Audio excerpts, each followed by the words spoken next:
السلام علیکم دوستو، کیسے آپ سب؟ امید کرتا ہوں سب خیریت سے ہوں گے۔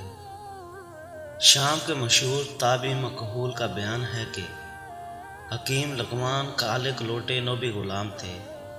اللہ تعالیٰ نے انہیں حکمت اور دانائی کا وافر حصہ عنایت فرمایا تھا۔ یہ غلامی کی زنجیروں میں جگڑے ہوئے تھے اور حکیم لقمان کے آقا کو شطرنج کھیلنے کا بڑا شوق تھا۔ وہ شطرنج کے ذریعے جوا کھیلا کرتا تھا۔ اس کے دروازے پر ایک نہر بہہ رہی تھی۔ ایک دن وہ اس شرط پر شطرنج کھیل رہا تھا کہ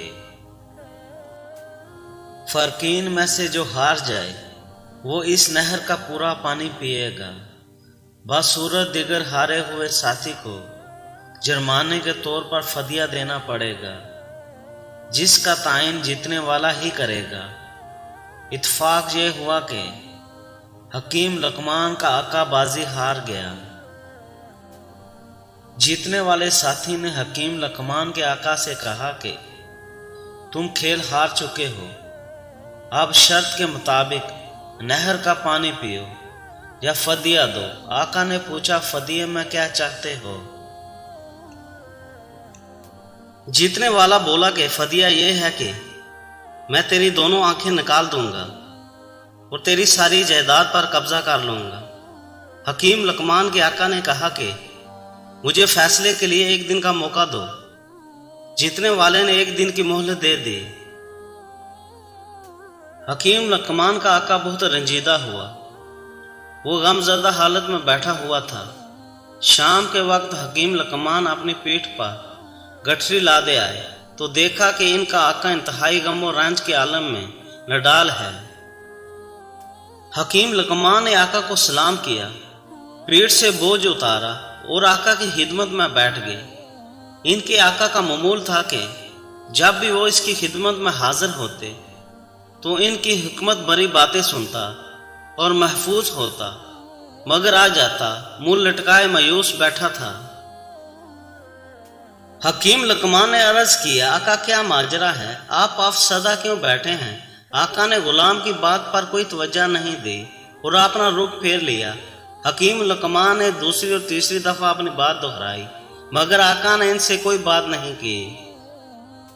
بالآخر حکیم لقمان نے زور دے کر پوچھا، آقا آپ اس طرح گمسم کیوں بیٹھے ہیں؟ اپنے درد کا اظہار کیجیے۔ اگر میں آپ کے درد کا مدوا نہیں بن سکتا تو اس درد میں شریک تو ہو سکتا ہوں، بلکہ یہ بھی ہو سکتا ہے کہ آپ کی سنگین پریشانی حل کرنے کا میرے پاس کوئی نسخہ نکل آئے جو آپ کے حق میں مفید ثابت ہو۔ آقا نے یہ بات سن کر انہیں اپنے شدید غم و رنج کا سبب بتایا۔ پوری داستان سننے کے بعد حکیم لقمان نے تسلی دی، آپ بالکل شکستہ خاطر نہ ہوں، میرے پاس اس شر سے بچ نکلنے کا طریقہ موجود ہے۔ آقا نے بے تابی سے پوچھا کہ وہ کون سا طریقہ ہے؟ حکیم لقمان نے سمجھایا کہ جب وہ جیتنے والا آدمی آپ کے پاس آئے اور کہے کہ اس نہر کا پانی پیو تو آپ اسے اطمینان سے پوچھیں کہ نہر کے دونوں کناروں کے درمیان والا پانی پیوں یا بہاؤ کی طرف کا پانی پیوں۔ آپ کا یہ سوال سن کر وہ لازماً یہ کہے گا کہ دونوں کناروں کے درمیانی حصے کا پانی پیو۔ جب وہ یہ کہے تو آپ اسے فوراً کہیں کہ ٹھیک ہے،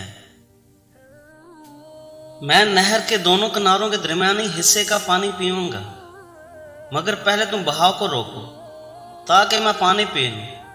اس طرح آپ پانی پینے کے شر سے نکل جائیں گے، کیونکہ آپ کا جیتنے والا ساتھی نہر کا بہاؤ نہیں روک سکتا۔